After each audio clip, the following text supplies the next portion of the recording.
कक्षा 10 गणित पाठ 4 द्विघात समीकरण। ठीक, यहाँ पे क्वेश्चन दिया गया है 3x² - 4√3x और +4 = 0। हमें जो है मूलों के लक्षण बताने हैं हमें इस क्वेश्चन में। ठीक, तो यहाँ पे भैया जो द्विघात समीकरण होता है उसका जो व्यापक रूप है ax² + bx और +c = 0। ठीक, इससे हमें तुलना करना है। तो यहाँ पे a बराबर क्या मिल रहा है, 3 मिल रहा है। ठीक, और b का मान कितना आ रहा है इसमें -4 और √3, और यहाँ पे जो c है उसका मान कितना आता है, 4 आता है। तो यहाँ पे सबसे पहले इसमें जो है व्युत्क्रम निकाल लेना है, यानी कि डिस्क्रिमिनेंट निकाल लेना है, d निकाल लेना है। तो d निकाल दिया जाए सबसे पहले। तो d बराबर जो सूत्र होता है b² - 4ac, इस पर हमें मान रख देना है। b का मान कितना है भैया, -4 और √3 का होल स्क्वायर। ठीक, और यहाँ पे वाला माइनस, ये वाला 4 और गुणे a का मान कितना 3 और गुणे c का मान कितना 4। ठीक, तो यहाँ पे भैया 4 चौक 16, यहाँ पे मिल रहा है 16 और स्क्वायर से रूट हटेगा तो 3 आ जाएगा। ठीक, और यहाँ पे -4 × 12, 12 चौक 4 × 12, 12 चौक 48। ठीक, तो यहाँ पे भैया 48 और यहाँ पे 16 × 48 और -48। तो यहाँ पे 48 से 48 घटेगा तो आएगा 0। ठीक, तो मूल के लक्षण क्या है, अगर d का मान 0 आ रहा है, अगर d का मान 0 आ रहा है भैया, तो जो है d का मान अगर 0 आ रहा है तो मूल जो है वास्तविक हैं और मूल समान भी रहेंगे। ठीक, तो यहाँ पे हमें लिख देना है अतः मूल, ठीक, वास्तविक, मूल वास्तविक तथा समान रहेंगे। क्या रहेंगे, समान रहेंगे। ये हुआ इनका आंसर। ठीक, यानी कि अगर d का मान 0 आ रहा है तो मूल वास्तविक रहेंगे। ठीक, और जो है समान रहेंगे, एक जैसे रहेंगे। अब यहाँ पे नेक्स्ट क्वेश्चन है 4x² + 12x + 9 = 0। यहाँ पे a बराबर 4 है और b बराबर कितना है, 12 है, और c बराबर कितना है भैया, 9 है। ठीक, यहाँ पे d निकाला जाए, फिर जो है मूल के जो लक्षण है वो निकल जाएंगे। ठीक, तो यहाँ पे d का जो सूत्र होता है, यानी डिस्क्रिमिनेंट, यानी जो व्युत्क्रम है उसका जो सूत्र होता है b² - 4ac, ये लिख देना है हमें भैया। यहाँ पे b² - 4ac, तो यहाँ पे इस पर मान रखा जाए। b का मान कितना है, 12 स्क्वायर लगा देना है, इस पर माइनस लगा देना है, 4 लिख देना है, गुणे a का मान कितना है, 4 कर देना है, और गुणे c का मान कितना है, 9 है, ये रख देना है भाई। और d का मान 12 का 12 से गुणा करने का कितना आएगा, 144 आएगा। 12 को 12 से गुणा करेंगे कितना आएगा, 144। ठीक, और यहाँ पे -4 चौक 16, 16 9 144, यहाँ भी वही बात है। ठीक, 144। तो यहाँ पे d का मान कितना है, यहाँ भी 0 ही आ रहा है, तो इसलिए यहाँ पे मूल कैसे रहेंगे, मूल कैसे रहेंगे, मूल रहेंगे भैया समान तथा वास्तविक। ये हुआ इनका लक्षण। ठीक, मूल समान तथा वास्तविक, ये बात। तीसरा क्वेश्चन है, इसमें तीसरे में क्वेश्चन दिया गया है भैया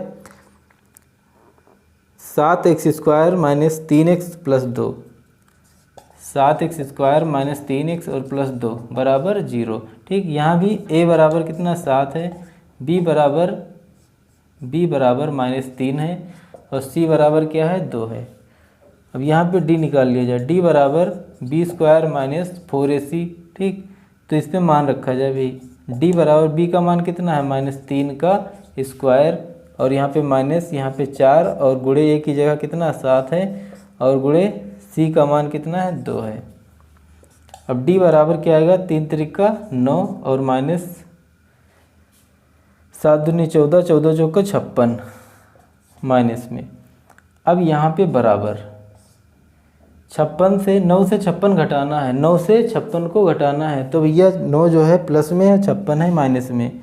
ठीक, तो 9 से 56 घटेगा तो माइनस में ही रहेगा, तो हमें 56 से 9 ही घटा देना है। तो 16 से 9 निकलेगा, कितना आएगा, 9 7 16, 7 आ जाएगा, और यहाँ पे कितना आएगा 4, यानी -47।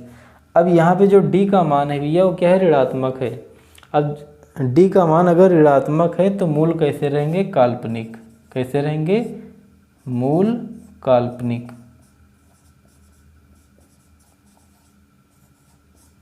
ठीक, ये हुआ इनका आंसर।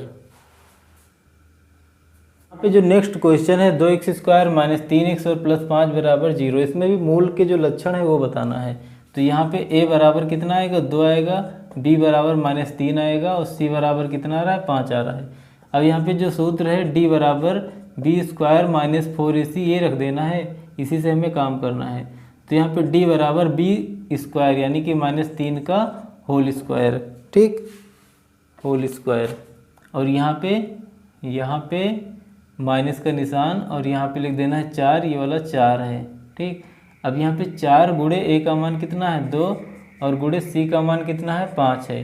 तो यहाँ पे d बराबर 3 त्रिका कितना हो जाएगा, 9 और -4 दूनी 8, 8 पंचे 40, ठीक, 5 दूनी 10, 10 चौक 40। यहाँ पे d का मान कितना आ रहा है, 9 से 40 घटेगा कितना आएगा, -31। अब यहाँ पे जो d का मान है ये भी ऋणात्मक है। अब जब d का मान ऋणात्मक है तो मूल फिर कैसे हैं, मूल रहेंगे भैया काल्पनिक, काल्पनिक, ठीक। पांचवा क्वेश्चन है इसमें 4x² प्लस 3x और प्लस 7 बराबर 0। अब यहाँ पे a बराबर 4, b बराबर 3, c बराबर 7, ठीक। अब यहाँ पे d बराबर क्या आएगा, b² माइनस 4ac। अब d का मान इस पर मान रख दिया जाए, b का मान कितना है, 3 है, 3 रख दिया जाए, स्क्वायर लगाओ, माइनस लगाए, माइनस लगाओ, ठीक। अब यहाँ पे 4 लिखा है, 4 लिख देना है, गुणे एक की a का मान कितना है, 4, 4 कर देना है और 7, c का मान 7, 7 कर देना है। अब यहाँ पे d बराबर 3 त्रिका कितना आएगा, तो 3 त्रिका 9, 3 त्रिका 9 माइनस 4 चौक 16, 16 सत्ते 112, ठीक। अब यहाँ पे d का मान, यहाँ भी जो मान है या d का वो कैसा है, ऋणात्मक, तो घटा दिया जाए 112 से 9, ठीक। तो 12 से 9 निकल जाएगा, 9 3 12, यानी कि 103 आएगा, वो भी माइनस में, ठीक। तो इनके जो मूल हैं वो भी कैसे रहेंगे, मूल जो है काल्पनिक रहेंगे, ठीक। ये हुआ इनका आंसर।